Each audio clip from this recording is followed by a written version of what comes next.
नमस्कार दर्शकों। जब किसी व्यक्ति के आँख में कॉर्निया संबंधी कुछ समस्या आती है, कोई बीमारी होती है, तो वो सुन कर के डर जाते हैं। डरने का कारण भी वाजिब है कि ट्रांसप्लांट होगा, लंबा रिकवरी टाइम होगा और बहुत सारे कॉम्प्लिकेशंस हो सकते हैं। तो क्या हो अगर आपकी कॉर्निया में कोई प्रॉब्लम हो और वो बिना किसी तकलीफ़ के ठीक भी हो जाए? इसके लिए एक नई तकनीक आई है। हालांकि ये तकनीक बहुत पहले से मौजूद है, लेकिन इसका चलन बहुत कम है, ना केवल भारत में बल्कि विश्व में भी बहुत कम है। लेकिन इफ़ेक्टिव इतनी है कि इसमें आपको किसी भी किस्म की बहुत मतलब कहें तो रेयर कोई रिस्क है। और इस तकनीक का फ़ायदा ये है कि आपको ना तो किसी किस्म का रिजेक्शन झेलना पड़ता है और ना ही किसी किस्म की और कोई तकलीफ़ आपको होती है, और आप फटाफट सर्जरी के बाद अपने काम पर लौट सकते हैं। तो ये तकनीक क्या है? इस तकनीक का नाम है डेल्क। और ये तकनीक बहुत मतलब प्रिसीशन के साथ की जाने वाली तकनीक है। इसके लिए बहुत ज़्यादा ट्रेनिंग और बहुत ज़्यादा आपको स्किल की ज़रूरत होती है। तो ये तकनीक क्या है, किस तरह से ये काम करती है, किन लोगों के लिए उपयोगी है, इस सब जानकारी को आज हम आपको प्रदान करने के लिए मौजूद हुए हैं डॉक्टर प्रतीक गुर्जर के पास, जो कि मध्य भारत के जाने माने आई सर्जन हैं और वर्ष 2011 से लेके अब तक इस तरह की तमाम सर्जरीज़ वो डेल्क की तरीके से डेल्क तकनीक से कर चुके हैं। तो सर, आपका बहुत बहुत स्वागत है।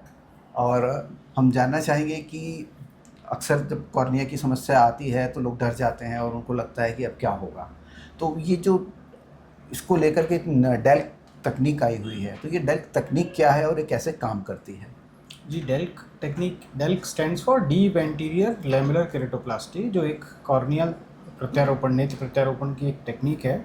इसमें हम कॉर्निया जो है, ब्लैक पोर्शन को कॉर्निया कहते हैं, इसकी आगे की 4 लेयर बदल देते हैं जी। टोटल कॉर्निया की 6 लेयर हैं, उसकी आगे की 4 लेयर हम बदल देते हैं और पीछे की 2 लेयर जो होती हैं वो पेशेंट्स की खुद की रहती हैं।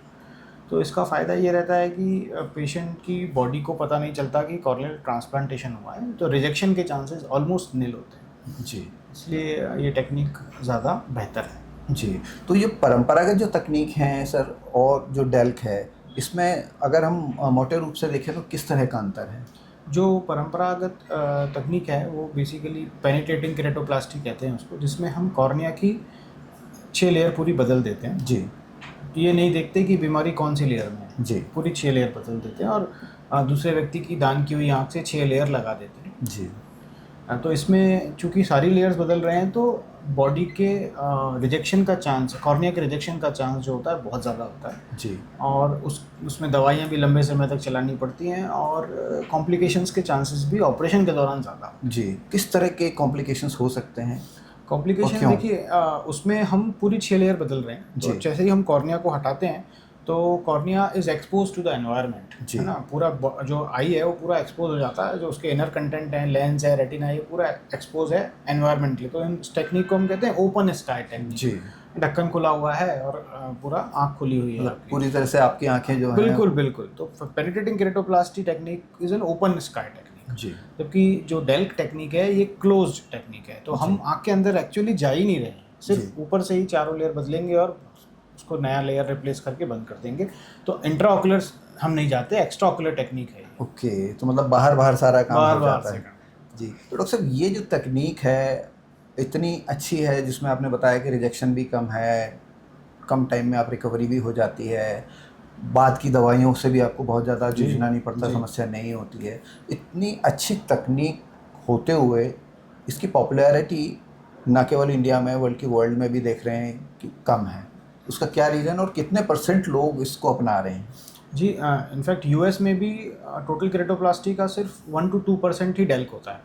इंडिया में टोटल नंबर ऑफ केरेटोप्लास्टीज का सिर्फ 3% ही डेल्क होता है। तो ये काफ़ी कम नंबर है, बहुत कम नंबर है। तो ये कम नंबर होने के पीछे क्या ये तकनीक ख़राब है या कोई और कारण आप देखते हैं? नहीं, टेक्निक तो खैर बहुत अच्छी है, इनफैक्ट फुल प्रूफ टेक्निक है, जी। लेकिन उसको जो मैं लास्ट की 2 लेयर हम बोल रहे हैं जो छोड़नी है हमें, जी। वो बहुत ही पतली लेयर्स हैं। दे आर लाइक 15 माइक्रोन की दोनों लेयर हैं। ओके। तो इतनी पतली लेयर्स को बिना डैमेज किए हुए आगे की 4 लेयर रिप्लेस करना थोड़ा स्किल ज़्यादा लगता है, थोड़ा ज़्यादा एक्सपीरियंस लगता है उसको करने में, इसलिए इस सर्जरी का एक्सेप्टेंस कम है। मतलब इसको एक तरह से कहें कि थोड़ा कॉम्प्लिकेटेड है और डेलिकेट भी है। सर्जरी वाइज यस, उसमें स्किल और सर्जिकल जो कर्व है, सीखने का जो कर्व है, लर्निंग कर्व है, जी वो थोड़ा ज़्यादा है। जी, मतलब बहुत बारीकी चाहिए, बहुत प्रिसीशन चाहिए उसके अंदर, ताकि 4 लेयर भी बदल जाए और नीचे की 2 लेयर है वो डैमेज ना हो, तब जाकर के ये तकनीक आपकी सही तरह से काम करती है। जी, तो डॉक्टर साहब इसमें अगर बात करें इस तकनीक की कि अगर हम उपयोगिता की बात करें तो किस एज ग्रुप से लेकर किस एज ग्रुप के लिए ये की जा सकती है? नहीं, ये सभी एज ग्रुप के लिए की जा सकती है, छोटे बच्चों से लेकर के बड़े एज ग्रुप तक भी, बुजुर्गों में भी आराम से तकनीक सफलतापूर्वक की जा सकती है। ओके, तो सर इसमें आपने कितना, अब चूंकि आप 2011 से इस तरह की सर्जरीज परफॉर्म कर रहे हैं, तो आपने मिनिमम एज अगर की बात करें और मैक्सिमम एज की बात हम करें तो किस तरह के 2 अलग अलग पेशेंट्स को आपने देखा इसमें? मिनिमम जो हमने किया है वो 10 इयर्स के एक बच्ची का दोनों आंखों का डेल्क किया है, जिसको केरेटोकोनस नाम की बीमारी रही, और वो बहुत अच्छा कर रही है, अब तो बच्ची बहुत बड़ी हो गई जी। और बड़े एज ग्रुप में 75 साल की माताजी का भी किया है, जिसमें कि उन्होंने 25 साल से उनको दोनों आंखों में प्रॉब्लम था, और एक आंख का वो करने के बाद इतनी खुश हुई कि अब वो दूसरी आंख को कराने के लिए भी तैयार। वाह वाह। तो सर इसमें एक चीज़ और आ सकती है जो हमारे दर्शकों के दिमाग में आएगी बात कि हर तकनीक की अच्छाइयाँ बुराइयाँ होती हैं, लिमिटेशंस भी होती हैं, तो इस तकनीक की कोई लिमिटेशन भी है क्या? सर्जिकल जो लर्निंग कर्व है ज़्यादा है लर्निंग कर्व ज़्यादा है, इसका मतलब सीखने में ज़्यादा टाइम लगता है इस टेक्निक जी, वो एक इसका लिमिटेशन मैं बोलूँगा। बाकी सीखने के बाद तो ये टेक्निक बहुत अच्छी टेक्निक जी। और मैं अगर पेशेंट के परव्यू से बात करूं या पेशेंट की तरफ से बात करूं तो ऐसे कौन से पेशेंट हैं जो इसको नहीं अपना सकते हैं, जिनके लिए ये उपयोगी नहीं है? जी, उसमें जिन व्यक्तियों को कॉर्निया की लास्ट की 2 लेयर, अंतिम 2 लेयर्स की बीमारी है, अंदर की 2 लेयर, उनमें ये टेक्निक काम नहीं करेगी, उनके लिए हमें दूसरी टेक्निक यूज़ करनी पड़ती है जिसको हम डीमैक कहते हैं। जी। उसमें अंदर की लेयर्स को चेंज किया जाता है, आगे की 4 लेयर्स को चेंज नहीं करते, तो उनमें नहीं कर सकते। जी। और सर इसका अगर एडवांटेज की बात करें तो जैसे आपने बताया कि एक कॉर्निया अगर हम डेल्क वाली तकनीक अपनाते हैं तो उसमें 4 लेयर काम में ले ली, 2 बच गई तो किसी और को भी काम आ सकती हाँ, है। हम ये भी करते हैं, बहुत बार हमने ये किया है कि जिसमें एक कॉर्निया से 2 पार्ट करके एक व्यक्ति को आगे के 4 लेयर्स लगाएं और दूसरे व्यक्ति को पीछे की लेयर्स लगा दी। तो मतलब एक कॉर्निया से 2 लोगों दो लोगों का काम हो गया बिल्कुल, उसमें। बिल्कुल। तो मतलब इसका एक एडवांटेज अगर देखें तो ये भी है कि बिल्कुल मतलब 6 की 6 लेयर आप यूज़ में नहीं ले रहे हो। बिल्कुल। और दूसरा ये है कि जब आप पेशेंट की खुद की लेयर्स होती हैं तो उसमें आपका जो बता रहे हैं रिजेक्शन भी नहीं होता है। तो सर इसमें आपने कुछ समय से आप इसको लेकर के, चूँकि आपने बताया बड़ी कॉम्प्लिकेटेड तकनीक होती है, बहुत स्किल की ज़रूरत होती है इसमें, तो आपने कुछ कोर्स वगैरह स्टार्ट किए हैं जिसमें कि अक्रॉस इंडिया डॉक्टर्स आपके पास आते हैं और उस ट्रेनिंग प्रोग्राम के दौरान वो इस तकनीक को सीख करके वापस जाते हैं, तो इस कोर्स के बारे में भी थोड़ा बताएं। हाँ, ये कोर्स जिसको हम डेल्क बूट कैंप के नाम से कहते हैं, ये 2 दिन का बड़ा इंटेंसिव कोर्स रहता है जिसमें ऑल ओवर इंडिया से डॉक्टर्स आते हैं और वो इस टेक्निक को यहाँ पे सीखते हैं जी। तो उसमें हम एक्सटेंसिव वेट लैब ट्रेनिंग कराते हैं, डॉक्टर्स को लाइव सर्जरी रखते हैं, हैंड्स ऑन ट्रेनिंग कराते हैं और उस टेक्निक की बारीकियाँ कैसे उसको बिना लास्ट की 2 लेयर्स को में कोई कॉम्प्लिकेशन ना करते हुए इसको सक्सेसफुली करना है, कॉम्प्लिकेशन हो जाए तो कैसे मैनेज करना है, ये सारी चीज़ें स्किल ट्रांसफ़र एक किया जाता है हैंड्स ऑन ट्रेनिंग के जरिए। जी। तो इसमें कितने डॉक्टर्स पार्टिसिपेट करते हैं? इसमें हम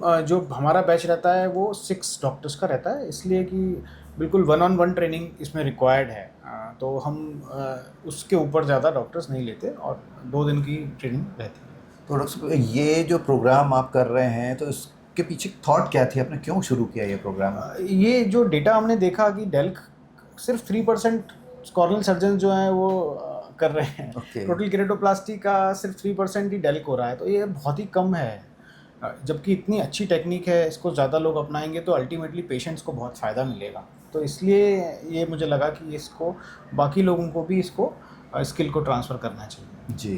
तो जो डॉक्टर्स इसमें पार्टिसिपेट करते हैं तो उनका आप फीडबैक लेते होंगे? हाँ, या वो आपको फीडबैक देते होंगे, तो किस तरह का फीडबैक है? बहुत अच्छा लगता है जब वो बताते हैं कि हम अपनी जगह गए और नेटिव प्लेस पे हमने ये स्टार्ट किया, हमने इस पेशेंट का किया, उसको इतना दिखने लगा, तो ये सुन के बहुत अच्छा लगता है कि ये स्किल बाकी जगहों पे भी अब यूज़ होने लगी। जी।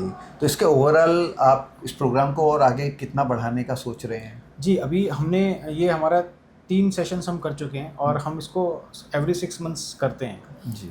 और आगे इसको हम कंटिन्यू करना चाहते हैं। उसके साथ अब हम जो लास्ट की 2 लेयर्स को चेंज करने वाली टेक्निक है उसके भी कोर्सेज अब हम फ्यूचर में स्टार्ट करेंगे, ओके। ताकि वो भी ज़्यादा से ज़्यादा कॉर्नियल सर्जन्स उसको अपनाएं। जी, तो डॉक्टर साहब बता रहे हैं कि चूंकि ये तकनीक जो है बहुत कम चलन में है, कम चलन में होने का कारण भी उन्होंने बताया कि इसमें बहुत ज़्यादा स्किल की ज़रूरत होती है, बहुत माइन्यूट तरह की सर्जरी होती है। जैसा कि उन्होंने बताया कि पीछे की 2 लेयर को डैमेज किए बगैर आपको ऊपर की 4 लेयर्स को रिप्लेस करना होता है, तो इसमें बहुत ज़्यादा स्किल की ज़रूरत पड़ती है और इसी स्किल की कमी की वजह से कम डॉक्टर्स इसको अपनाते हैं, क्योंकि वो खतरा मोल नहीं लेना चाहते हैं और शायद इसी वजह से ये तकनीक जो है उतनी पॉपुलर नहीं है। लेकिन जैसे जैसे इस ट्रेनिंग प्रोग्राम से डॉक्टर्स बाहर निकलेंगे तो निश्चित रूप से न केवल पेशेंट्स को फ़ायदा होगा बल्कि ये तकनीक भी पॉपुलर और ज़्यादा हो पाएगी।